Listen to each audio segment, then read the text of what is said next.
Assalamualaikum warahmatullahi wabarakatuh. Bismillahirrahmanirrahim. Alhamdulillahirabbil alamin wassalatu wassalamu ala asyrafil anbiya'i wal mursalin sayyidina wa maulana Muhammadin wa ala alihi wa sahbihi ajma'in. Rabbi syrah li sadri wa yassir li amri wahlul 'uqdatam min lisani yafqahu qawli, amin, amma ba'du. Yang terhormat para pimpinan PWNU, pengurus wilayah Nahdlatul Ulama Jawa Tengah, ada Kiai Haji Ubaidillah Sodakoh, ada Kiai Jamil, ada Pak Kiai Huda, dan beberapa kiai-kiai yang lain, ada Pak Hashim, Gus Atabik, saya tidak bisa menyebut satu persatu. Ada kiai kita, salah satu Rais Suriah Nahdlatul Ulama, Kiai Haji Ba'udin Nur Salim. Saya belum pernah melihat Gus Ba rapat Rais Suriah di Jawa. Rais Suriah tapi pekerjaannya jalan-jalan, nggak pernah ngantor nih Gus Ba ini. Besok tanggal 10 saya berencana ke PBNU, ada rapat tentang Munas dan Muktamar Nahdlatul Ulama. Kepingin semoga bisa datang. Gus Ba mungkin juga nggak datang juga ini kayaknya. Uri itu namanya Rais Suriah yang uri. Ya khasnya memang agak uri gitu ya. Saya tadi datang ke sini itu tiba-tiba ada suara letusan yang keras sekali. Ada ban yang meletus. Saya hampir mengucapkan alhamdulillah, karena saya tanya santri saya, sopirnya itu ban kita ya, bukan, itu bannya truk di belakang. Saya hampir mengucapkan alhamdulillah, hampir saja, tapi nggak jadi, karena saya barusan baca karyanya Mbah Soleh Darat. Alhamdulillah, saya kok baca karyanya Mbah Soleh Darat, sehingga saya tidak berani mengucapkan alhamdulillah. Karena Mbah Soleh Darat itu bilang bahwa alhamdulillah itu sesuatu yang mulia sekali. Dalam tafsirnya kitab Faidur Rahman, jangan meletakkan alhamdulillah pada sesuatu yang tidak mulia. Maksiat tuh alhamdulillah itu ya, sujud, nah itu alhamdulillah, salah-salah dikit alhamdulillah kalau sujud ya Gus Ba itu. Tapi maksiat tuh alhamdulillah itu menakutkan. Ya. Barangkali memperbanyak alhamdulillah tapi untuk nilai-nilai yang positif. Itu alhamdulillah saya kok tidak jadi ucapan, barusan saja membaca karyanya Mbah Soleh Darat. Mbah Soleh Darat itu meriwayatkan dari As-Sirri As-Sikti, gurunya Imam Syekh Abdul Qadir Al-Jilani kalau tidak salah, namanya As-Sirri As-Sikti. Itu ditanya oleh muridnya, kalau alhamdulillah itu sesuatu yang sangat mulia, harus menjaganya, bagaimana caranya harus menjaganya? Seorang santri berkata kepada Syekh Sirri As-Sikti, lalu dijawab oleh Syekh Sirri As-Sikti, saya itu sudah tobat 30 tahun belum selesai-selesai gara-gara saya mengucapkan alhamdulillah. Kata Sirri As-Sikti, loh kamu kok bisa mengucapkan alhamdulillah kok tobat sampai 30 tahun? Karena di Baghdad itu pernah ada kebakaran, semuanya toko terbakar kecuali toko saya dikasih tahu tapi toko Anda tidak terbakar, dan saya mengucapkan alhamdulillah. Dan saya menyesal mengucapkan alhamdulillah itu, karena itu berarti saya itu telah berbahagia di atas penderitaan orang lain. Sudah tahu banyak corona kok menjual masker mahal-mahal, itu tobatnya 70 turunan.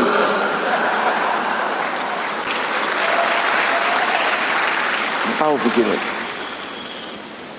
Itu kata Syekh Sirri As-Sikti, gara-gara saya mengucapkan alhamdulillah. Itu saya tobat 30 tahun sampai sekarang belum selesai.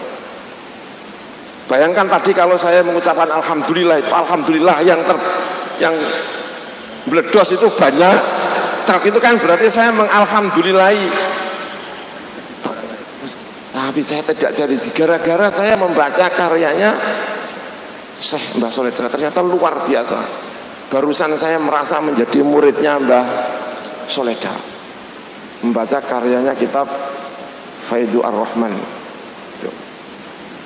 Luar biasa Mbah Sholeh Darat itu. Saya juga punya sanad tentu saja dengan Mbah Sholeh Darat, karena ada orang-orang sekitar Rembang yang ngaji kepada Mbah Sholeh Darat. Katanya ya, ada Mbah Abdus Syakur, Gus Bah tentu kenal dengan Mbah Abdus Syakur, ayahnya Mbah Dol.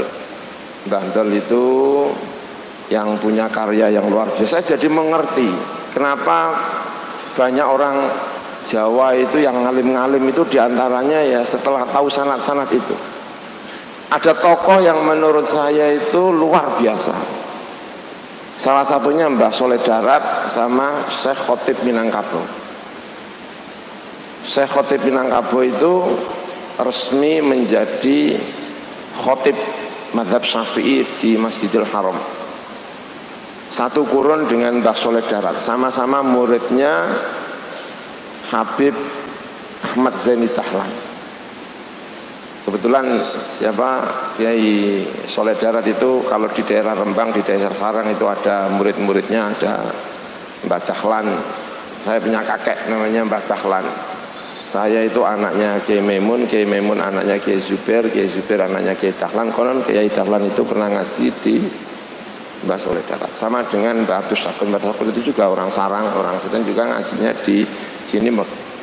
Pondok di Sarang itu wakofannya kakeknya atau ayahnya Mbah Syakur, Mbah Saman namanya. Mbah Muhsin bin Saman, Mbah Syakur bin Muhsin bin Saman, kakeknya. Jadi luar biasa.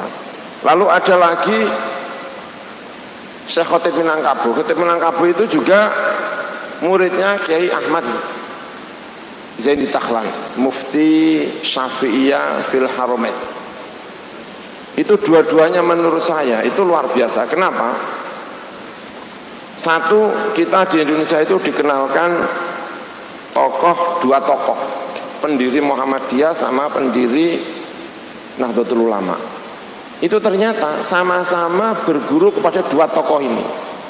Satu Khotib Minangkabau, yang kedua adalah Mbah Sholeh Darat. Mbah Sholeh Darat itu punya murid, yang satu mendirikan Muhammadiyah, yang satu mendirikan Nahdlatul Ulama. Sama-sama satu perguruan. Makanya aneh kalau kemudian NU ditolak Muhammadiyah, itu agak aneh.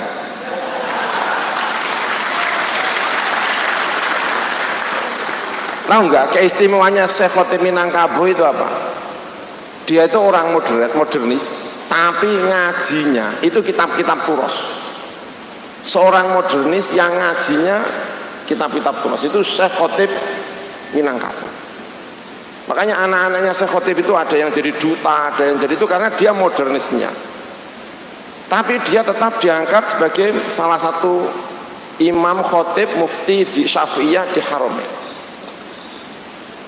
Maka kalau punya dua murid yang kemudian mendirikan organisasi besar di Indonesia, itu juga bisa dimengerti, dan itu sebetulnya saling akrab.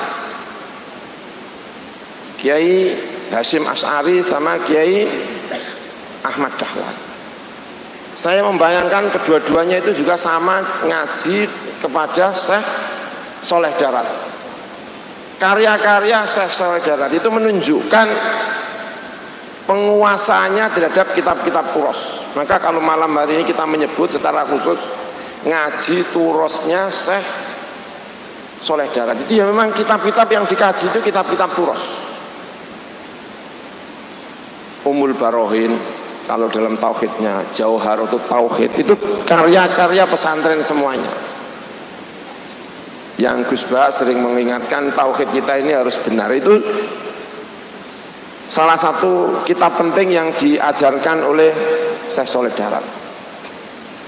Kemudian fikihnya Itu saya baca karya-karyanya, itu yang diajarkan ya kita Fathul Qorib, Fathul Mu'in, Fathul Wahab, nah, Khotib Asyarbini dan lain sebagainya. Kitab-kitab tafsirnya juga kitab-kitab Turos dan lain sebagainya. Ngajinya selain di Indonesia juga ngaji di Arab. Yang kemudian ketika pulang, dan itu yang penting, itu yang mengherankan utusan Belanda, Senop Horgronya itu sampai heran. Kenapa orang-orang Jawa, orang-orang Nusantara ini kalau pergi ke Mekah, pulang-pulang itu membenci Belanda. Ada apa sih di Mekah itu? Pada waktu itu konon katanya di Mekah itu ada 10-an ribu orang Nusantara.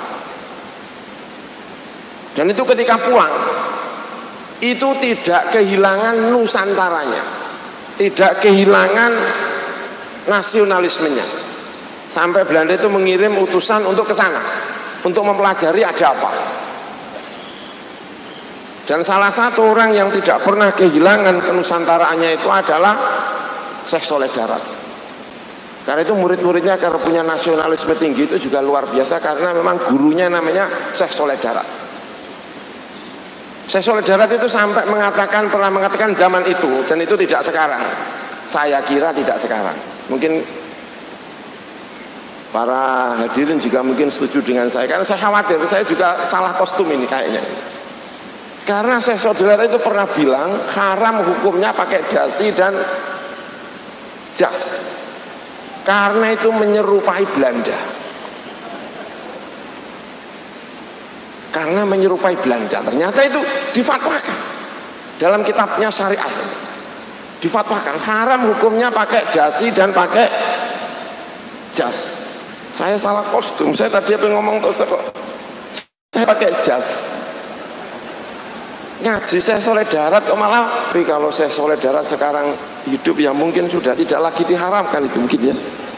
Khawatir saya ini kalau pakai dasi terus pakai jas ini. Saya kepengen menghormati saja pakai jas ini suasananya. Itu sampai saking bencinya. Lalu secara khusus Syekh Saleh Darat itu juga mengapa kalau nulis itu pakai pegon, pakai Jawa dan pakai pegon, agar tahu nasionalismenya Syekh Saleh. Kenapa melahirkan Mbah Hasyim Asy'ari yang begitu kuat nasionalismenya? Karena memang salah satunya adalah muridnya Syekh Saleh Darat. Secara khusus dia menjawab, ilmu yang nafi itu ilmu yang tahu manfaatnya untuk umat, tidak harus Arab. Nulis itu justru kalau pakai bahasa Jawa bisa dipahami langsung, itu justru yang namanya ilmu manfaat. Karena itulah karya-karyanya banyak yang pakai Jawa, bukan pakai Arab. Karena itulah yang dianggap menurut madhabnya Mbah Saleh Darat itu yang bermanfaat. Saya juga agak salah kostum lagi barangkali. Kenapa saya pakai kopiahnya kok nggak hitam? Saya barusan dari umroh, terus terang saya barusan dari umroh kemarin, baru datang kemarin asar-asar, lalu tadi rapat, lalu datang ke sini pakai jas dan pakai ini, jadi agak selang-seling ya. Kalau jasnya ini kayak Arab, tapi kalau jas kelambinya ini pakai kayak Barat. Tapi saya alhamdulillah ini saronya kok pakai batik, jadi ya lumayan ini biasa saja. Itu sampai mengharamkan itu, ketika mengharamkan dasi dan sebagainya, saking bencinya sama Belanda. Waktu itu Belanda menggait beberapa ulama-ulama agar mengeluarkan fatwa-fatwa yang tidak pro dengan kemerdekaan. Misalnya Al-Quran dilarang diterjemahkan karena ada pro kontra di antara ulama dalam ulumul Quran, boleh nggak menerjemahkan Al-Quran itu. Itu perdebatan yang sudah lama sekali, dan Belanda pro dengan pendapat yang mengatakan Al-Quran itu tidak boleh diterjemahkan. Tapi itu ditentang sama Syekh Saleh Darat, tidak harus diterjemahkan. Karena itulah beliau menulis tafsir dengan bahasa Jawa, harus diterjemahkan biar paham semuanya. Saking bencinya sama Belanda. Belanda mengatakan kalau nulis mboyo nulisnya gedrik. Tahu gedrik nggak? pakai tulisan Latin. Nggak, nulis harus pakai pegon. Maka karya-karyanya Mbah Soleh Darat itu semuanya pakai pegon. Itu dalam rangka menyampaikan identitas kita.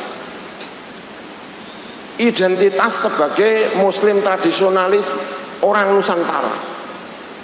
Jadi kalau nulis pakainya pakai bahasa apa? Jawa pegon. Dia mengatakan ini yang namanya ilmu manfaat. Ilmu manfaat itu ya ini. Lalu kenapa harus pakai bahasa Jawa, Al-Quran diterjemahkan pakai bahasa Jawa, tidak pakai? Karena kita adalah orang Jawa. Maka mempelajari Syekh Soleh Darat ini, itu meski sekolahnya itu berada di Mekah, tapi pulang-pulang itu tidak kehilangan Indonesianya. Karena banyak sekali orang yang kemudian belajar di Arab, pulang-pulang hidungnya masih Indonesia tapi kok perilakunya kok Arab. Ada lagi yang belajar di Barat, pulang-pulang tidak lagi menjadi orang Indonesia tapi menjadi Londo. Ini irungnya irung Jawa tapi kok gaya hidupnya gaya hidup Londo. Nah, Mbah Soleh Darat itu bacaannya Arab, ininya Arab, tapi begitu pulang itu mampu mengkomunikasikan antara ilmunya dengan apa yang terjadi di Indonesia ini.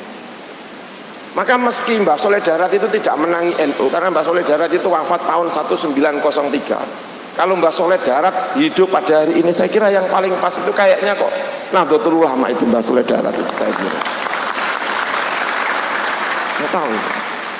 Jadi saya kira pas Mbah Soleh Darat itu, ya walaupun tidak NU Mbah Soleh, karena lahir sebelum Nahdlatul Ulama, tapi murid-muridnya itu banyak dari kalangan-kalangan yang kemudian menjadi penguat tradisi keilmuan Mbah Soleh Darat.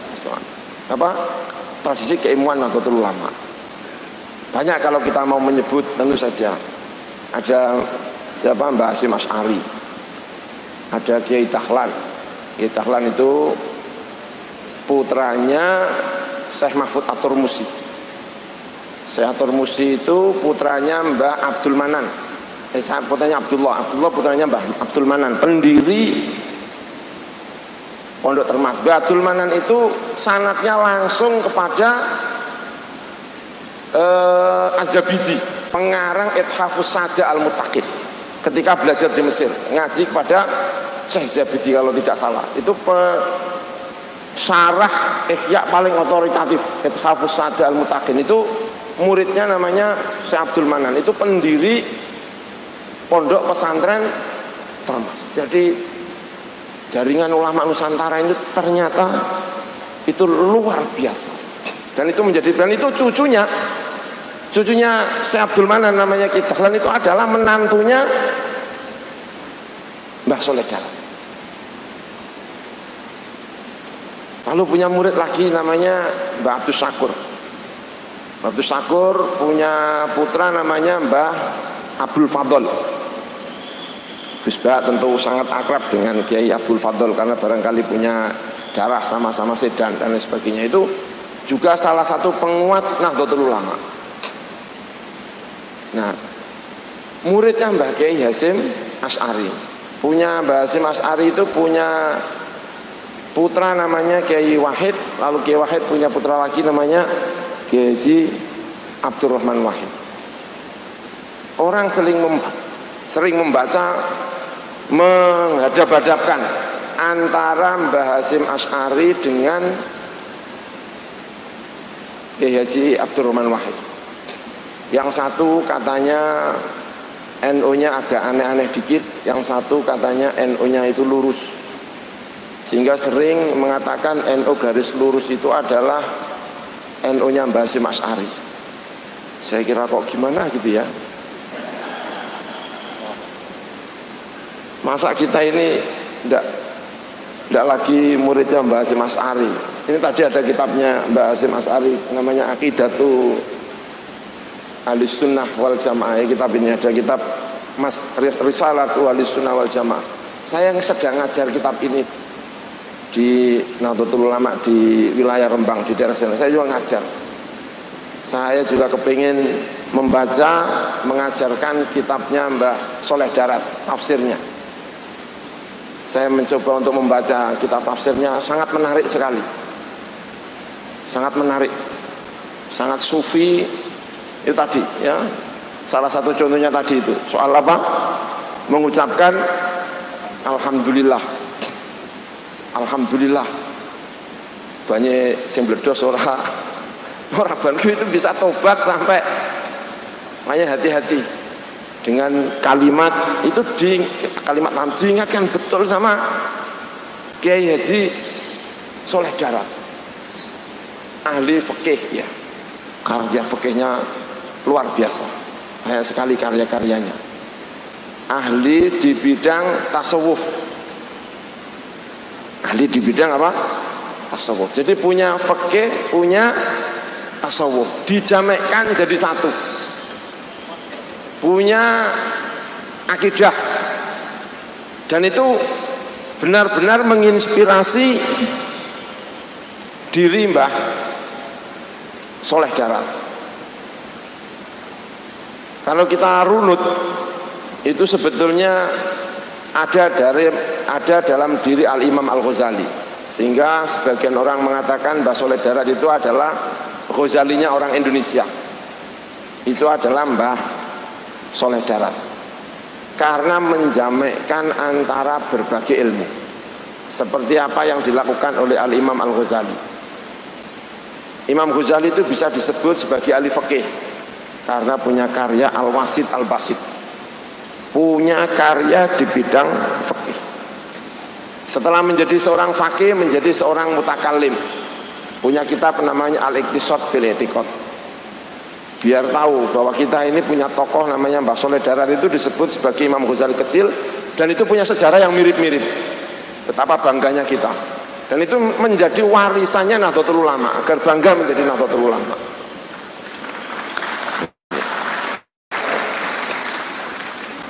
Lalu sufinya Imam Ghazali tidak menghilangkan kefakihannya. Kefakihannya Imam Ghazali tidak menghilangkan fikihnya. Tasawufnya Imam Ghazali dibentengi oleh ilmu kalamnya Imam Al-Ghazali.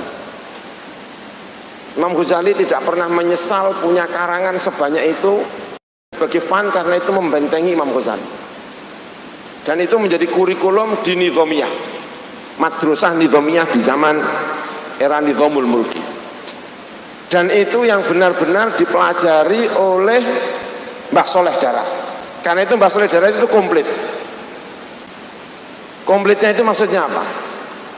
Fikih punya karyanya, tauhid punya karyanya, tasawuf punya karyanya. Itu Mbah Soleh siapa? Darat, lengkap. Dan itu yang dicoba untuk diterapkan dalam lingkungan Nahdlatul Ulama dan pondok pesantren. Yang pernah ngaji di pondok pesantren, ilmu utamanya itu apa? Ya tiga ini dalam masalah agama, selain ilmu alat, pasti ilmu tauhid. Kalau tauhid, kalau pernah di pondok pesantren pasti pernah ngaji apa yang dipelajari oleh Mbah Soleh Darat. Pasti pernah pelajari Umul Barohin, khatam ya. Saya sendiri khatam ngaji, walaupun nggak paham-paham dikit, tapi kan khatam. Nanti kalau ditanya sama Gus ya Allah, kata Gus Bah, lumayan wis tau lah kan. Takoni ora tau belajar wis repot, wis tau lah, pokoknya wis tau. Ya. Fikih tahu. Dulu saya pernah musyawarah sama Gus Bah, kebetulan saya jadi musyawarah biasa, roisnya Gus Bah. Jadi ya lumayan lah, sudah pernah musyawarah Fathul Qorib, Fathul Mu'in sudah pernah, sehingga kalau pernah menjadi ketua lembaga Basul Masail Nahdlatul Ulama PWNU Yogyakarta ya gak pantas, wong pernah ngaji. Kemudian apa namanya, tasawuf juga pernah ngaji. Saya pernah menghatamkan kitab Hidayahnya Al-Imam Ghazali. Sekarang juga saya juga sedang mengajar kitab Hidayahnya Imam Ghazali. Jadi agak pantas-pantas dikit lah kalau ngaji saya saudara, walaupun bajunya ini ya londo dikit, tapi saya kira fatwanya Mbah siapa Soleh Darat kalau sekarang itu ya mungkin kalau ditanya ya Oh sekarang sudah enggak londo tuh itu gitu kira-kira lah. Masa hasil londo, masa ada yang bilang saya pakai jas pakai londo, kan saya kira sudah enggak ada yang bilang londo itu. Kira sudah enggak ada ya, saya kira ya jangan ya nanti awas kamu nanti kamu bilang gitu. Saya menyampaikan bahwa betapa bencinya sama Belanda itu sampai mengharamkan jas dan mengharamkan itu dasi, sampai diharamkan. Itu saya kira menjadi inspirasi kita semuanya. Wajahnya Mbak Soleh Darat itu menjadi inspirasi kita, boleh belajar pada siapapun, belajar kepada A, kepada B, kepada D, tapi jangan sampai menghilangkan rasa cintanya kepada nasionalisme ini. Dan tentu kita sangat mencintai terhadap berbagai hal. Mbak Soleh Darat itu juga kalau melihat fotonya itu juga pakai udeng-udeng, fotonya itu saya lihat itu ya pakai belangkon. Ada pernah belangkon juga Pak? Ada yang belangkon, tapi saya juga pernah lihat kayaknya itu fotonya pakai udeng-udeng ala Arab. Jadi kalau saya pakai kopiah Arab gini ya pantas lah kira-kira. Jadi nggak saru-saru amat. Saya tadi itu agak khawatir, itu memang jas saya ini, saya khawatir itu. Tapi semoga ada perubahan fatwa saya kira ya. Masa Mbak Soleh Darat kalau sekarang lahir lagi mengharamkan apa? Jas, wah repot sekali itu dasi dan apa? Jas itu. Karena kiai-kiai sekarang juga sudah banyak yang pakai apa? Jas. Saya kira setuju ya. Saya jadi agak senang kalau setuju itu kan. Dan sekadung pakai jas. Itu siapa? Mbah Soleh Darat. Nah, kemudian cintanya agar setiap orang itu punya kesempatan untuk belajar agama. Agama itu jangan dipersulit, agama itu disampaikan kepada orang lain, itu juga menyenangkan sekali. Saya Soleh Darat itu senang sama Abu Bakar, senang sekali sampai memuji Abu Bakar, mengutip hadis yang saya tidak tahu sahih dan tidaknya, tapi itu benar-benar dikutip sama Syekh Soleh Darat. Orang paling punya belas kasihan terhadap umatku itu adalah Abu Bakar. Arhamu ummati Abu Bakar. Itu menurut Mbah Soleh Darat. Kenapa kok Abu Bakar? Yang saya pahami, kenapa? Karena Abu Bakar itu setiap kali dilihat itu mengingatkan kepada akhirat, bukan mengingatkan kepada duniawi.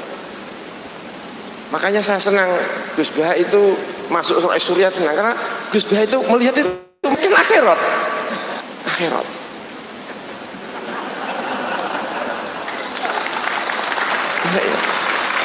Karena kadang-kadang saya melihat itu bajunya itu lengannya itu sobek.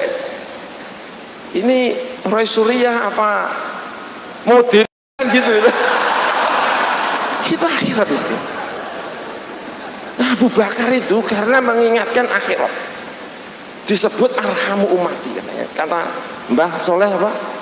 Darat. Karena madhabnya Mbah Soleh Darat itu tasawuf itu kadang-kadang agak luar biasa itu. Saya senang ada Roy Surya, Mbah Ubaidillah. Itu kan nggak bisa pakai dasi, itu mengingatkan akhirat itu. Tapi pelan-pelan kalau ngomong ini mengingatkan akhirat. Makanya semoga nanti ini Munas sama Muktamar itu benar-benar suasananya mau mengaji Mbah Soleh Darat. Semoga suasananya itu mengingatkan akhirat. Amin ya robbal alamin. Apalagi nanti kalau pemilihan Rois Surya, semoga cara memilihnya Rois Surya itu mengingatkan akhirat. Mumpung kita ngaji turusnya Mbah Soleh Darat. Semoga nanti di Munas dan di Konbes mobilnya agak dikit kijang-kijang gitu loh, jangan yang Al-Fatihah. Biar mengingatkan akhirat, lihat. Semoga. Dan semoga nanti Rois Suryahnya mau menginap di pondok-pondok, tidak cari hotel-hotel, biar ingat akhirat. Amin ya robbal alamin. Rumah saya tidak ada AC-nya, semoga tetap mau yang nginap kerasan di rumah saya meski tidak ada kekasihnya. Biar jadi Abu Bakar yang banyak. Amin ya robbal alamin. Kiai Ubed semoga tidak nyewa hotel. Amin ya robbal alamin. Tetap nginap di pondok-pondok itu. Wah, insya Allah ada yang gitu-gitu itu. Kata siapa? Mbah Soleh Darat, arhamu umati Abu Bakar. Karena segala sesuatu yang disentuh oleh Abu Bakar itu mengingatkan akhirat. Luar biasa itu. Barongsai di tempat NU mengingatkan akhirat. Semoga yang punya menghibahkan ini kepada Nahdlatul Ulama. Amin, masya Allah, alhamdulillah nih. Wajahnya orang-orang ini juga masya Allah akhirat semuanya. Saya kira itu yang bisa saya sampaikan ya. Ingat itu Mbah Soleh Darat itu kagumnya sama siapa? Abu Bakar. Luar biasa. Menurut saya itu ketika menafsiri Ar-Rahman Ar-Rahim. Rahman itu milik semuanya, Rahman itu miliknya Allah. Kalau Rahim miliknya orang banyak, karena yang memberi segalanya itu adalah Allah Subhanahu wa taala. Tidak pandang bulu. Orang maksiat ya dikasih, kata Mbah Soleh Darat. Orang maksiat ya tetap dikasih makan, orang kafir ya dikasih makan, ini juga dikasih makan, semuanya dikasih rezeki walaupun dia tidak Islam. Bahkan yang maksiat itu ya masih makan. Bahkan yang terkena corona juga makan. Wah, semuanya dikasih rahmat sama Allah, Gusti Allah. Dan itu dipungkasi sama Syekh Soleh Darat, takhallaku bi akhlaqillah. Berakhlaklah seperti akhlaknya Allah yang Rahman yang Rahim. Yang ketika memberi rahmat itu tidak pandang bulu. Jangan seperti mau apa gitu ya, tanya dulu kamu agamanya apa. Kalau agamanya tidak sesuai dengan saya selenteng. Nah itu misalnya, itu kayaknya tidak sesuai dengan Mbah siapa? Mbah Soleh Darat. Karena Mbah Soleh Darat itu bilang takhallaku bi akhlaqillah, dan Allah punya sifat ketika menafsiri ayat Ar-Rahman Ar-Rahim itu ditafsiri, dipungkasi kalau tidak salah dengan takhallaku bi akhlaqillah. Itu Mbah Soleh Darat. Semoga masjid-masjid kita juga mengejawantahkan Rahman dan Rahim. Amin ya robbal alamin. Saya kira itu yang bisa saya sampaikan. Terima kasih. Saya kembalikan kepada Pak Kiai Huda. Terima kasih. Wassalamualaikum warahmatullahi wabarakatuh.